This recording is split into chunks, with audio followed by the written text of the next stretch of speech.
Movie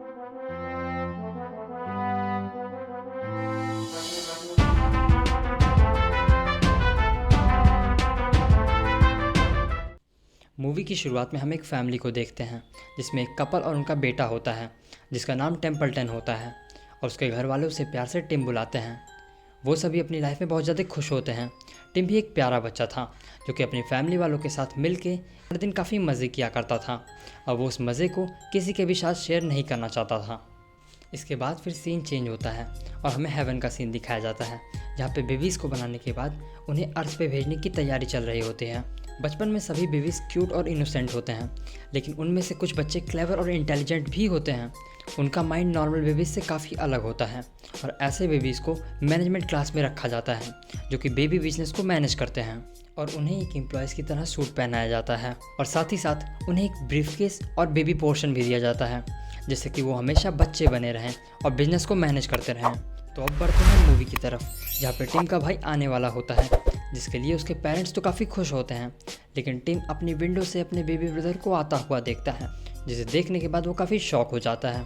क्योंकि उस baby brother ने एक 3 पीस सूट पहन रखा होता है। और जब वो नीचे आता है तो उसके डैड उसे बताते हैं कि ये उसका छोटा भाई है और टिम को ये बिल्कुल अच्छा नहीं लगता है क्योंकि उसके मॉम डैड अब अपना सारा अटेंशन उस बेबी को देने लगे थे जिससे कि टिम काफ़ी अकेला और उदास हो गया था। और इसके साथ ही साथ उसके मॉम डैड ने उसे रात को स्टोरीज सुनाना भी बंद कर दिया था और इसीलिए एक दिन परेशान होकर वो उनके पास आता है कि तभी उसे किसी के बात करने की आवाज़ सुनाई पड़ती है और जब वो जाकर देखता है तो उसे पता चलता है कि उसका छोटा भाई किसी से फ़ोन पे बात कर रहा है और ये देख के टिम काफ़ी शॉक हो जाता है। और इसके बाद टिम उसके पास जाता है और उससे पूछता है कि तुम कौन हो और कहाँ से आए हो और तुमने मेरा सारा प्यार क्यों छीना है। और ये सुन के बॉस बेबी उससे कहता है कि सुनो बच्चे, मैं यहाँ पे एक सीक्रेट मिशन कंप्लीट करने के लिए आया हूँ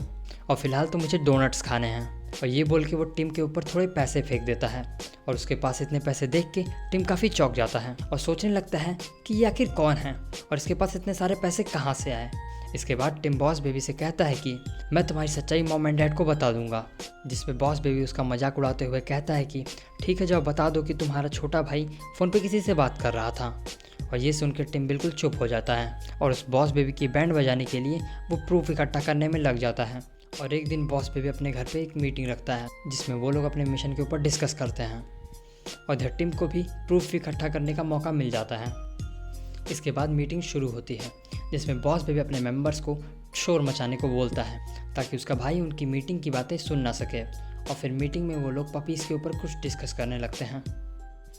और इधर टिम भी उनकी बातों को रिकॉर्ड कर लेता है जिसे वो अपने पेरेंट्स को दिखाने जा रहा होता है, लेकिन रास्ते में ही सारे बेबीज उससे वो टिप छीनने में लग जाते हैं। टिम आगे आगे होता है और उसके पीछे सारे बेबीज़ होते हैं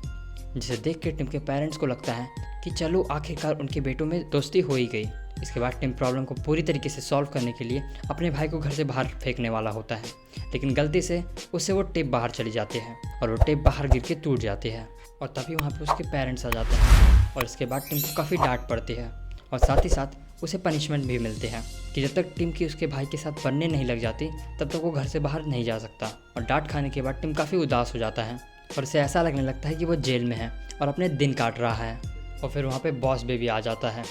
और उसे टिम के लिए काफ़ी बुरा फील होता है और इसके बाद वो टिम से पूछता है कि हे क्या तुम मेरे बारे में जानना चाहते हो।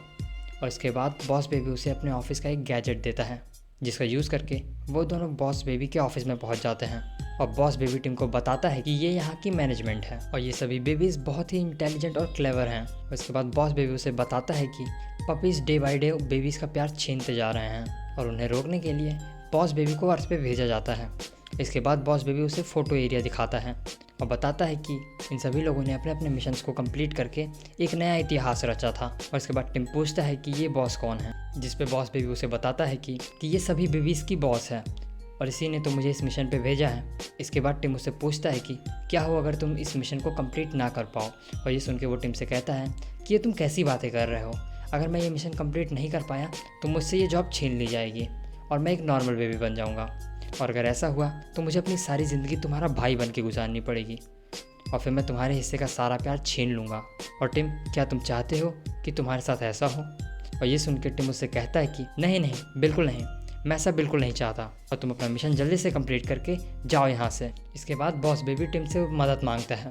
और टिम मान जाता है और वो दोनों अपने पेरेंट्स के बैग में नए पपी की इन्फॉर्मेशन ढूंढने लगते हैं, क्योंकि उनके पेरेंट्स पपी को में काम करते थे। हालांकि उन दोनों को वहाँ पे कुछ नहीं मिलता है और इसके बाद वो दोनों पपी को के अंदर जाने का प्लान बनाते हैं। लेकिन सबसे पहले उन्हें अपने घर के अंदर की सिचुएशन को सही करना होता है, क्योंकि टिम का बाहर निकलना बंद था और इसीलिए वो सबसे पहले यही करते हैं। और टिम अपने मॉम डैड के सामने बॉस बेबी की केयर करना शुरू कर देता है और कुछ ही दिनों में टिम के मॉम डैड उसकी पनिशमेंट को ख़त्म कर देते हैं और उन दोनों को अपने ऑफिस ले जाते हैं, जहाँ अपने पेरेंट्स से छिपके वो दोनों पपी को के सीक्रेट रूम में जाते हैं, जहाँ उन्हें एक नई पपी की फाइल मिलती है। लेकिन असल में वो एक ट्रैप होता है जो कि उन्हें पकड़ने के लिए सेट किया गया होता है और वो दोनों उस जाल में फंस भी जाते हैं। और पपी को का बॉस हमारे बॉस बेबी के मिल्क फार्मूला का यूज़ करके फॉरएवर पपी को बनाता है और अपने भाई को बेबी सीटर बना के वो उनके घर पे छोड़ देता है और उन दोनों के पेरेंट्स को वो लास वेगस ले जाता है। और इधर वो दोनों उस बेबी सीटर को चकमा दे के एयरपोर्ट के लिए निकल जाते हैं और एयरपोर्ट पे उन्हें पपी को का बॉस देख लेता है और टिम के मॉम डैड को पुश करके प्लेन में बिठा देता है और वो प्लेन लास वेगस के लिए चली जाती है। इसके बाद टिम काफ़ी उदास हो जाता है, क्योंकि मिशन ना कंप्लीट होने पर उसका भाई उसके साथ ही रहने लगेगा। हालांकि बॉस बेबी के समझाने पे टिम समझ जाता है और फिर दोनों साथ मिलके सबकी नज़रों से छिपके एक प्लेन में चढ़ जाते हैं और लास वेगस के लिए निकल जाते हैं। और लास वेगस पहुंचने के बाद वो दोनों उस रॉकेट के पास पहुंचते हैं जिससे पपी को वाले पूरी दुनिया में पपीज़ लॉन्च करने वाले थे। और वो लोग जल्दी से उस रॉकेट का दरवाज़ा खोलते हैं और सारे पपीज़ को बाहर निकाल लेते हैं और टिम और बॉस बेबी उस जगह से जल्दी से निकल जाते हैं। इसके बाद हमें बॉस बेबी के ऑफिस का सीन दिखाया जाता है, जहाँ पे बॉस बेबी के प्रमोशन की खुशी में एक पार्टी हो रही होती है, जहाँ पे बॉस बेबी खूब इंजॉय करता है और दूसरी तरफ टिम बॉस बेबी की कमी बहुत ज़्यादा महसूस करने लगता है। और एक दिन वो बॉस बेबी को एक लेटर लिखता है जिसमें वो बोलता है कि छोटे भाई तुम वापस आ जाओ और हम दोनों साथ मिलकर खुशी से रहेंगे।